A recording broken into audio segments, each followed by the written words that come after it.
Assalomu alaykum hammaga. Mana navbatdagi filtrimiz bitdi. Filtrimiz 15 sotikka mo'ljallangan filtr.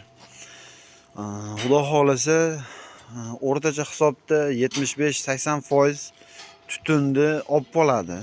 Tutunni olib, oq parga o'xshatib chiqaradi.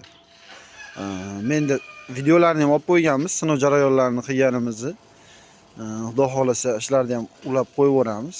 Bitta ko'rib, suvda o'zi hamma narsa chiqar ekan. O'sha olib qo'ygan narsalari chiqib, o'ta ko'p narsani olib qolar ekanda, nima desam ekan.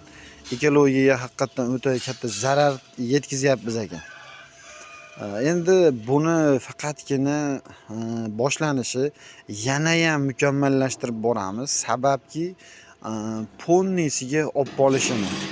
Endi bu nima haqida buni jiddiy tushuntirib beraman. Tushuntirib o'taman.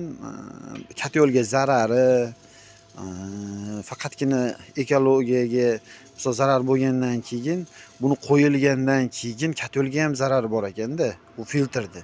Ashlarni ham bartaraf qildik. Mana birinchi o'rinda bu yerdan ulanadi, katyolga ulanadi. Endi mana filtr ishladi, katyol ham ishladi. Ishlagan paytda sizlarga aytsam, masalan, ulitga itarib turib, dimoxoddan chiqarib yuboradi. Mana yerdan chiqarib, pastga tushib turib ketadi. Endi ulitga o'chganda katyol tomonga itarishi mumkin. Masalan, boshqa filtrlarda.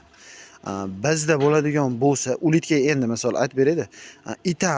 Itargandan keyin faqatgina katyol tomonni qayta ochiq, ulitgani joyi ochiq. Ulitgadan itargandan keyin gaz to'planib,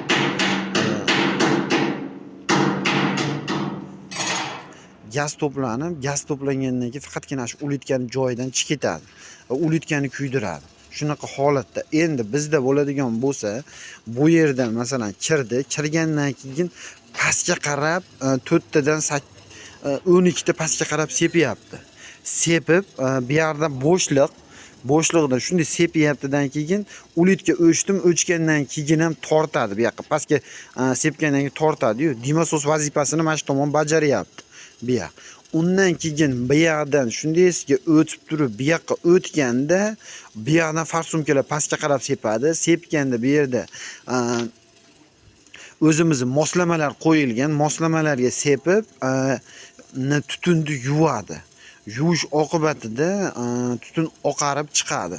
Qolgan narsalar bu yerda qoladi. Shunaqa holatda ikkita nasos qo'yib, nima qilib berdik? Xudo xolasa 15 sotikka moslash